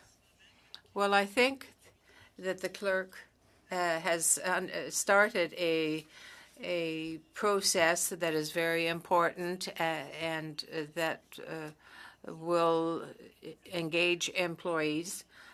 But for us, we ask people throughout the office to attend a training, not just once in their career, but on a regular basis. I don't know how many times it would be, annually or not, but I want them to be aware of the fact that when you become a public servant, you have to be aware of your obligations. We speak to you about your obligations, but you can't back away from them. And there is an annual form, an update, that they deal with. It's a type of memo, an update, where we have questions, we question them, and we encourage them to read the update on the policy, just so they don't lose sight of the policy. Thank you. Next. You have the floor for 6 minutes.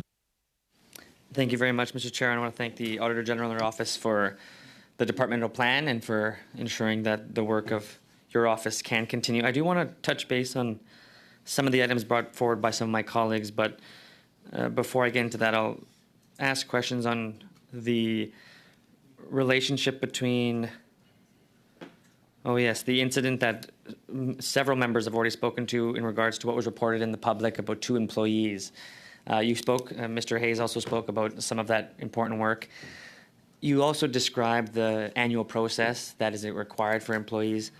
Was it through that annual process and in the reporting of documents that they found out that you were made aware? Did they declare that through this process of annual review, or did your office have another tool to which you were able to review that? So the 3 employees and the 2 contractors that we mentioned, it was not through our annual process. And as Andrew distinguished, there There are employees who have come forward and told us about other employment opportunities that they have, and we've had a dialogue and determined that it isn't a conflict of interest, but we have this well documented. So that would be part of the annual process that happens. Or even if your situation changes, you should be talking with your manager more regularly than that. These 5 cases, people did not disclose to us. And it's because of that seriousness that calls into question, ethics and value judgments that we launched an investigation. We were first made aware. So the first one, we were made aware by PSPC about it. The second one, we were actually hiring an employee, and when we reached out to, I believe it was PSPC as well, to transfer their security clearance as we were initiating our security process, that's when we found out that the security clearance of the individual had been revoked. And this, for me, highlights part of the problem that needs to be addressed government-wide. There's a gap in information, and there's this very siloed approach, and there is valuable information that was held by another department that mine did not know about, and we came across it because we asked.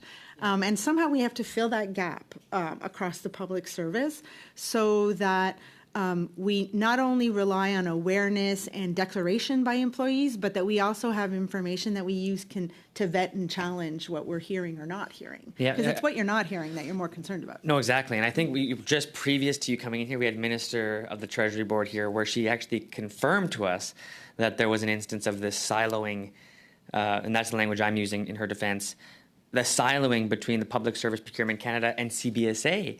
In your audit on ArriveCan, you yourself looked at, for example, the issue where PSPC said, hey, CBSA, there's this big issue happening. You shouldn't be doing a non-competitive contract, and maybe you should really make it a competitive contract. When I asked the minister about that directly, she said that it was CBSA's decision, and I did what I could possibly do. This was the CBSA's decision at this point. Is that an example of siloing that really fails Canadians? So I don't know if I would call that an example of siloing. I think that's an example of the fact that a deputy head is considered the accounting officer of their department. So we are siloed in that every department has an accountable head, the deputy head, and the accounting officer makes these decisions and is responsible for them. You set up your own mechanisms to ensure that you follow policies. But when you have a central agency like Public Service and Procurement Canada, if you're not using them and seeking out their expert advice and guidance, in this case in procurement, you're missing out on an opportunity. But there isn't always an obligation because it's set by thresholds, right? Dollar thresholds about whether or not you need to go to them. So why didn't your audit, for example, contemplate a recommendation related to that instance alone? PSPC gives the directive. That should be the check and balance Canadians rely on to say, whoa, like this is a big problem. Even PSPC sees that. What recommendation or advice, given 2020, hindsight's 2020, in this particular instance, where I personally believe a grave error took place, where we had an opportunity, it was almost like this flag that was raised where we could have caught this issue before it became as detrimental as it became. What tools could have PSPC had at that instance, rather than just say, hey, CBSA, I got the email return. You said, no problem, it's fine. You can go ahead with a non-competitive contract, even though we know at PSPC it's bad. Mm-hmm. Is there a recommendation around maybe some kind of enforcement mechanism for PSPC to say, hey, CBSA, you shouldn't be doing this or we're going to stop you? Andrew totally wants to answer this question. Okay, please, so Mr. Hayes. I'm going to let him. He keeps looking at me. So you might have the answer to solve decades of liberal and conservative corruption here. So I think that your question is built on the foundation of quality information. So take, for example, the fact that every organization in the government essentially has the ability to enter into contracts. Not all of those contracts will be known at PSPC. The big ones will be, but not all of them. But in order to find the situations that we're talking about where, say, employees are working for multiple departments or employees have contracts and are subcontractors, et cetera, there needs to be a way to look at quality information, accurate information, monitor it, cross-check it, and the government can do that if it pulls all of that information together. Hopefully, the PSPC's solution of an integrated procurement system will help achieve some of that. And I think that was a response to our audit. We'll be very interested in seeing how that gets implemented. So just take the choice away.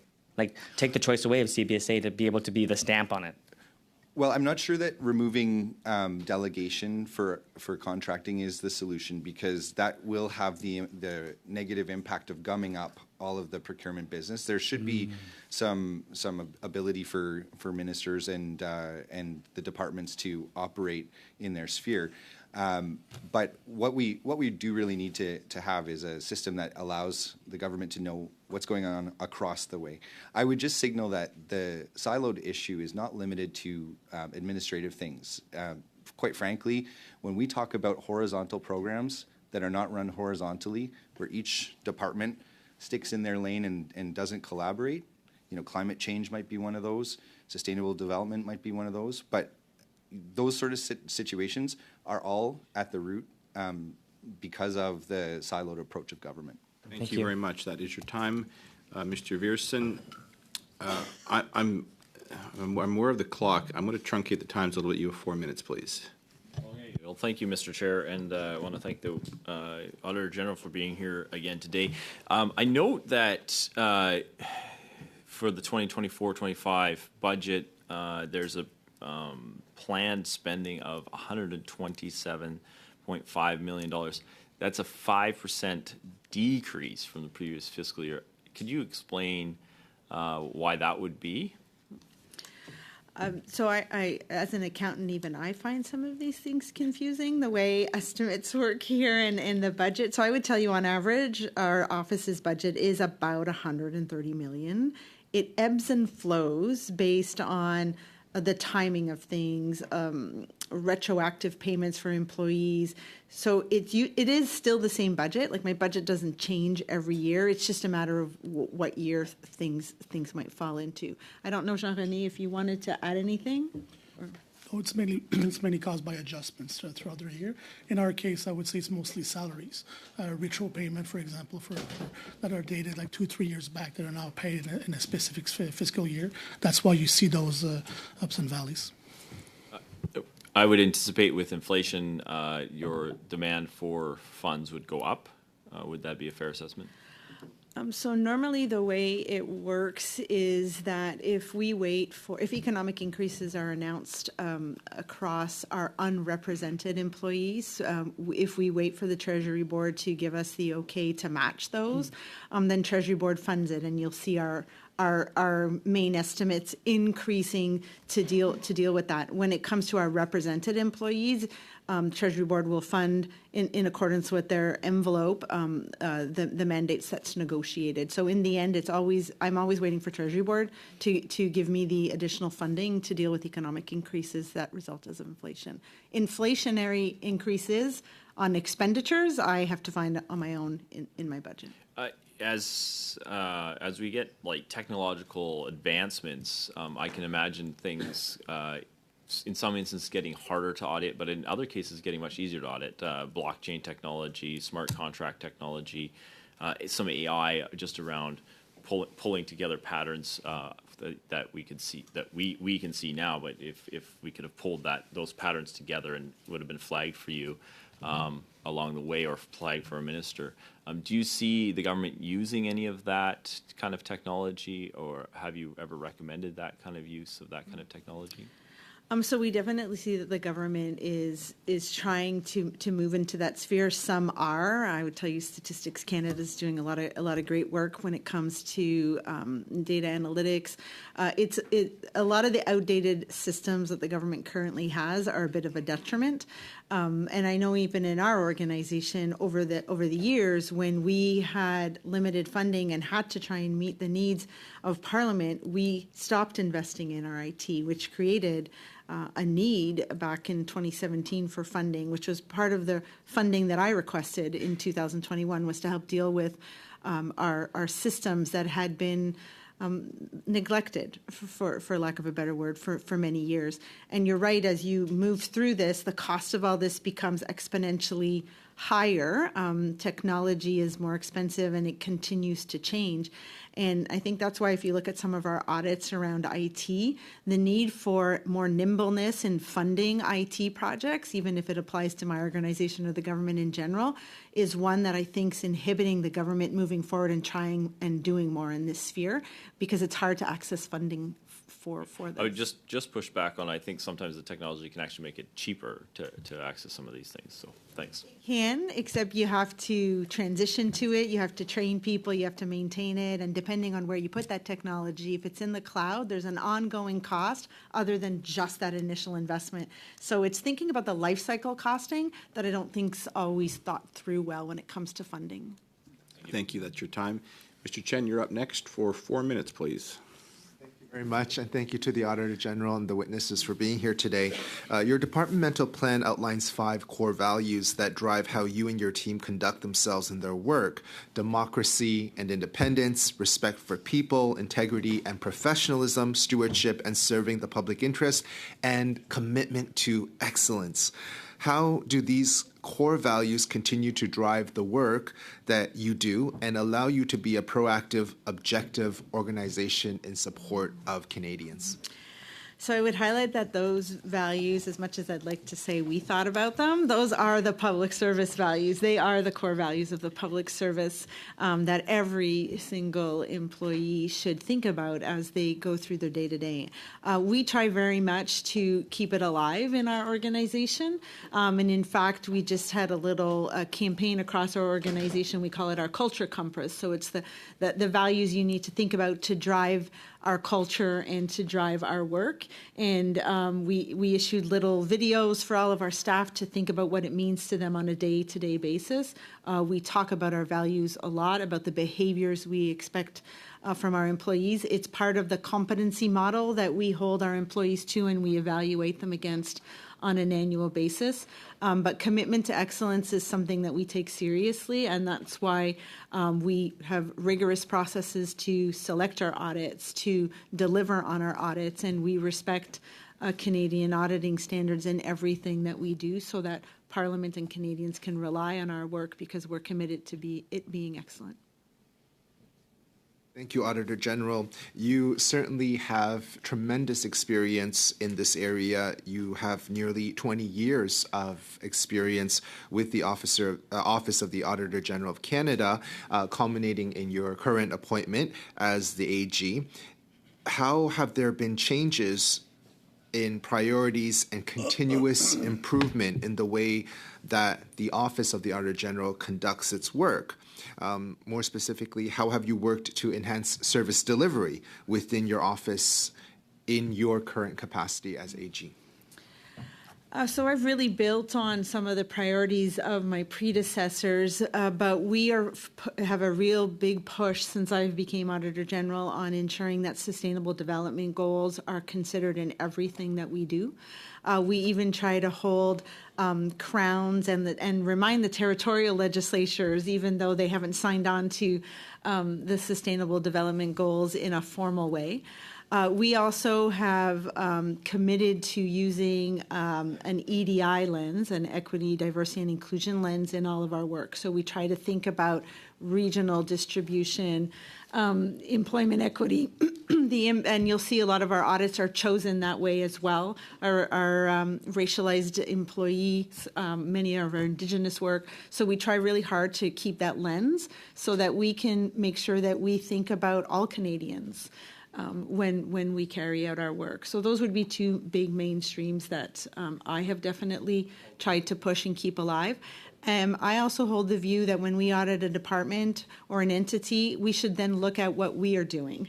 Because if we're going to make recommendations for an organization to improve, chances are we might not be doing as well either. And so we're trying to adopt those recommendations even in our own organization to improve our own processes. Fantastic. And in examining the work that is being done through the lens of sustainable development goals and equity, diversity, inclusion, and looking at differences within regions, how what is your perception in terms of how departments themselves have initiated their own work to further these very important goals that Canada believes in, and certainly your department believes in? Well, I will definitely see if Andrew wants to jump in on this. For a while, he was our interim commissioner of the Environment and Sustainable Development, so he probably has some thoughts for sure. I think that many departments, as we've shown through all of our audits, really talk about the Sustainable Development Goals, but then have a hard time figuring out how they contribute to them or how they could measure whether or not they're actually having a positive contribution to Canada's commitments. And when individual departments aren't doing that, it's hard to take a step back as a whole of government and see if Canada is meeting it. So I think there's a lot of work there to do, not just talking about the goals, but actually trying to measure and think about how programs are impacting them. Thank you. I'm going to have you hold off. That's okay. I'd like to thank you, Mr. Chair. You're letting us go on and on, so thank you. So you're very welcome. Suivant, c'est Madame Sinclair Desagniers pour 2 minutes, s'il vous plaît. 2 minutes, Madame Sinclair de Gagné. Thank you. As you've seen so clearly, ArriveCan, thanks to your report, we've been able to just scratch the surface of what happened with ArriveCan. How are you then going to explore certain questions? For example, the double dipping that was mentioned several times today. Businesses that don't deliver any service at all, and other instances over the past 15 years where problems have arisen.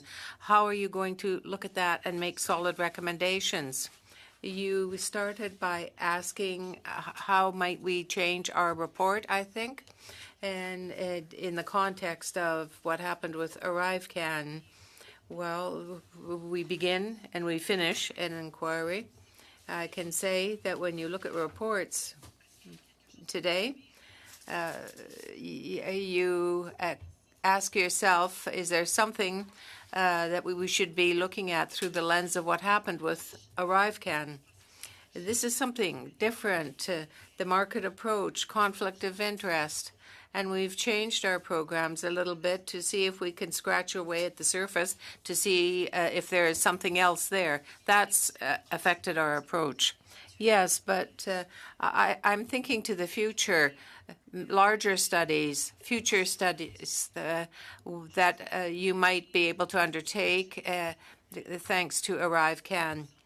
Well, if we want to be able to do that, we also have to back up and conduct a horizontal study. It depends also on the government's response to our findings. We have to give them the time to adjust and reflect. But I think it's a good moment to reflect on these particular matters briefly. Well, I agree.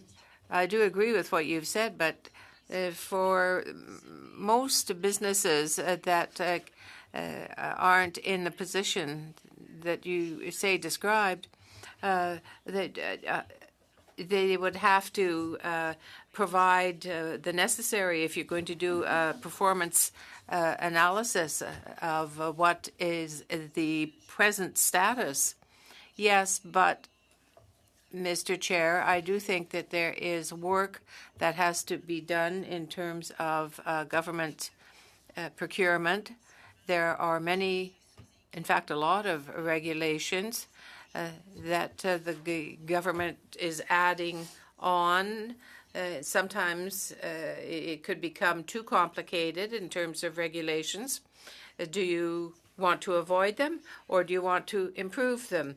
The Ombuds is working on that, and my department is working, but we don't want to duplicate work done. Thank you very much, Mr. Chair. I do want to speak to the recommendation you made, Ms. Hogan, on an independent funding mechanism. I think it's important that Canadians try to understand why that's important. And, of course, for members of Parliament, including myself, it's important we understand why it's important to see an independent funding mechanism. Now let's just rewind the clock a little bit. At the time to which your office, the Office of the Auditor General, didn't have the kind of funding it needed to achieve the goals it did. When I first became a member of Parliament earlier this session, you came to us when we first met asking for more support and working for more money. And at that time, of course, there's a deep connection between accountability and the Auditor General's office. If the Auditor General's office can't perform the audits, then a government can't accept recommendations. Worse yet, we can't hold the government accountable.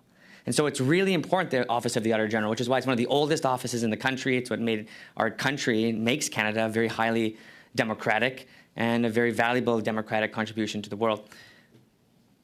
What is the relationship, you think, between a government that would fund the Office of the Auditor General versus a government that would not fund the Office of the Auditor General?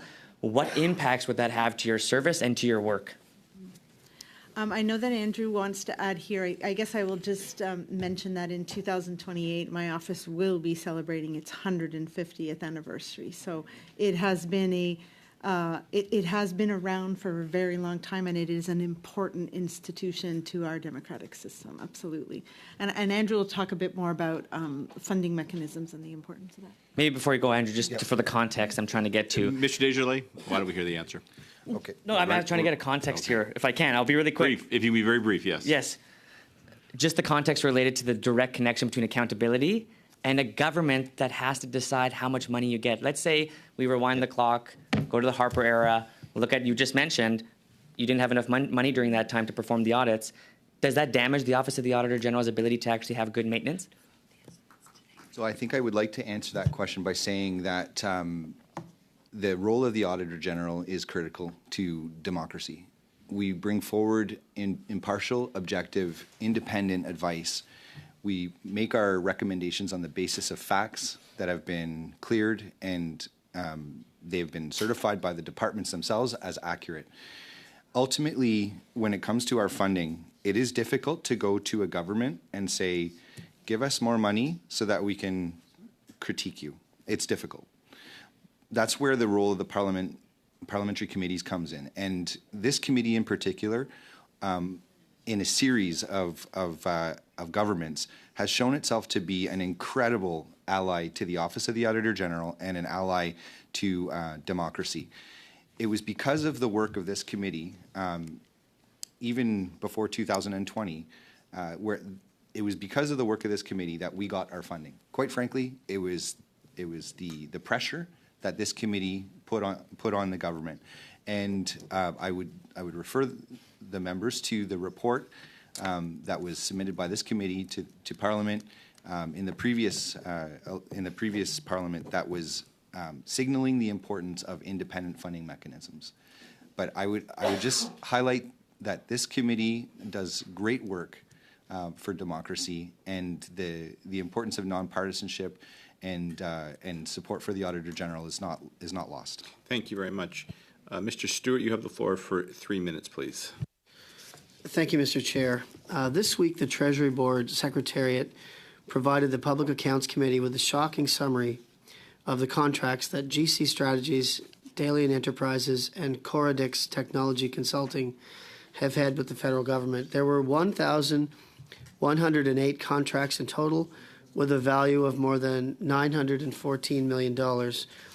Just 3 companies closing in on $1 billion is very concerning to us, but not apparently to the government, especially on top of the more than $120 million in untendered contracts the Liberal government has handed to McKinsey and Company.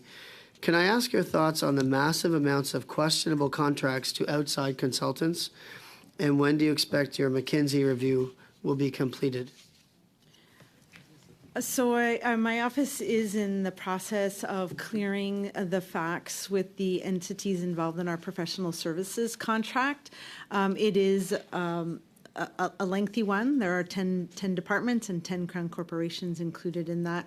Our goal is very soon to have that tabled before Parliament rises for summer break. So that is our goal, so that the Parliament has the opportunity to hold some hearings on it. What are my views on using external consultants? I think that it matters. At times it's needed, and at times there should be a bigger challenge on it.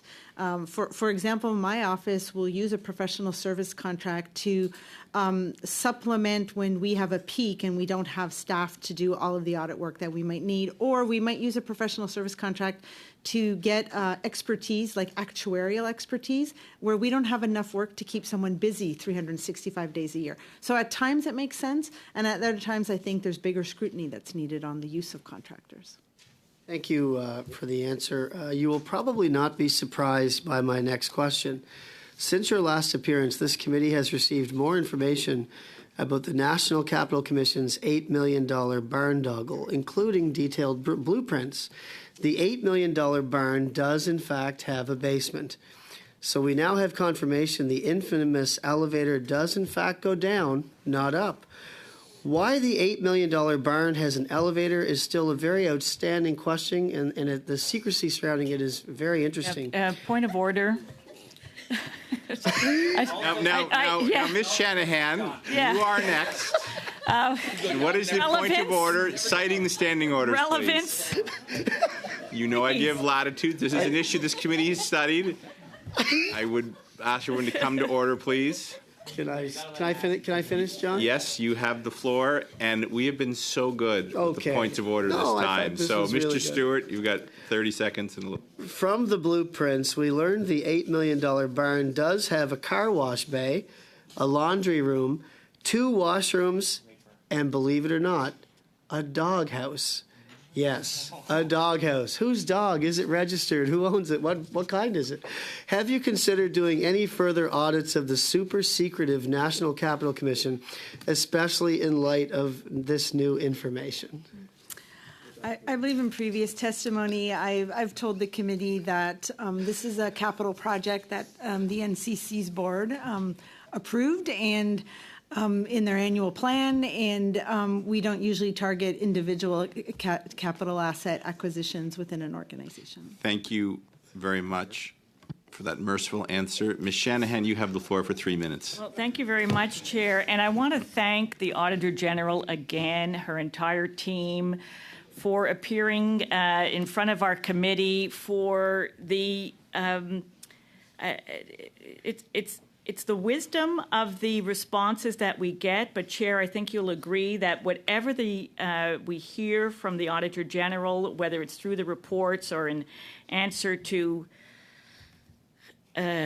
questions that members bring up, that the answers are measured, they're balanced, there is a lot of work that goes behind those answers. They're not gratuitous. They're not looking for sensationalist headlines. They're not trying to mislead Canadians.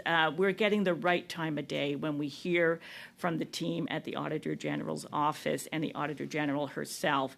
And in that line, just some of the things that you've said today, Auditor General, around the chronic underfunding of IT projects, which lead to big trouble, as we've seen later on, problematic contracts later on. This idea that being penny wise and pound foolish is somehow the way to handle public finances. We've heard this time and time again, and we've seen this in previous governments.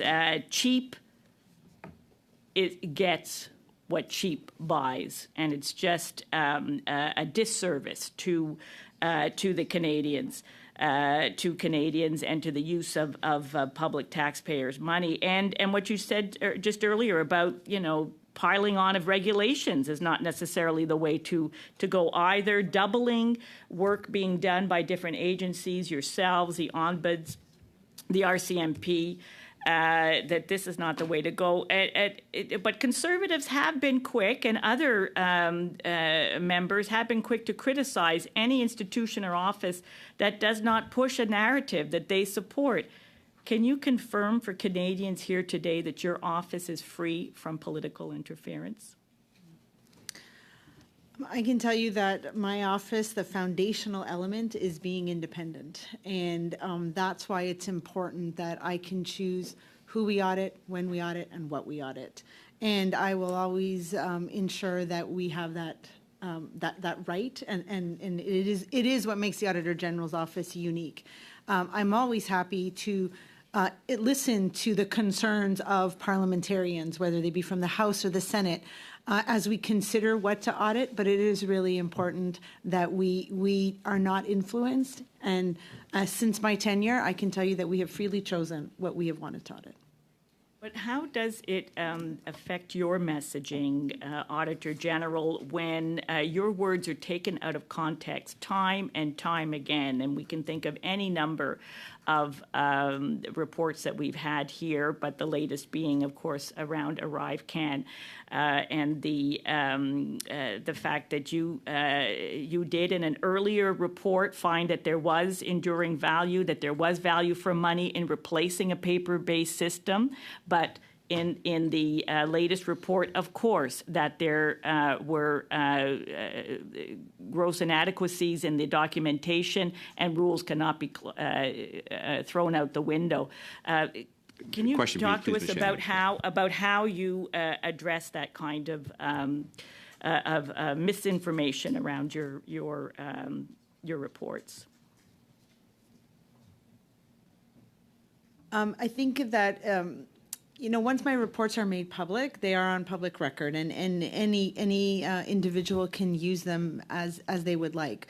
This is why I appreciate that when we come to committee, especially here in the Public Accounts Committee, that we appear when departments appear, so that we can make sure that we can tell you what we found and make sure that we can articulate clearly what our report says if it's being misunderstood. We strive very hard to make our reports easy to understand, but there is always the chance that someone misinterprets something. So I appreciate the amount of committee appearances we have before this committee, before other House committees, and before the Senate, so that we can help everyone understand our work so that they can hold government to account.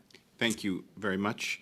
That concludes our witnesses. I want to thank Ms. Hogan and her team from the Office of the Auditor General. We'll just be 30 seconds. You're welcome to leave if you like, but we'll be really quick here. I'm just going to ask turn members for your attention, please.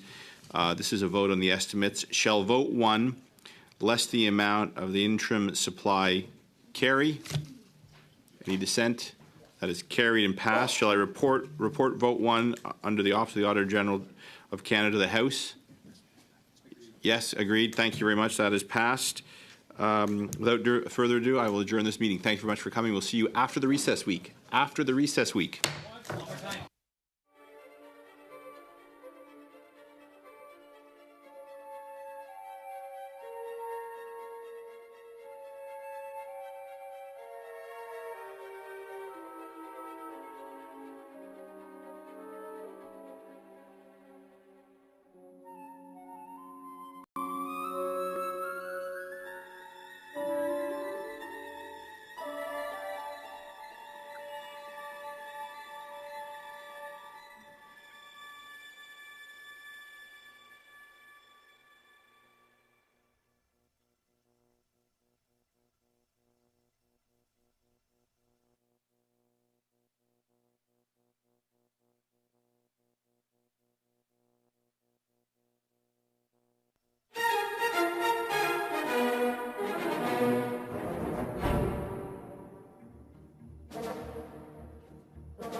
Thank you.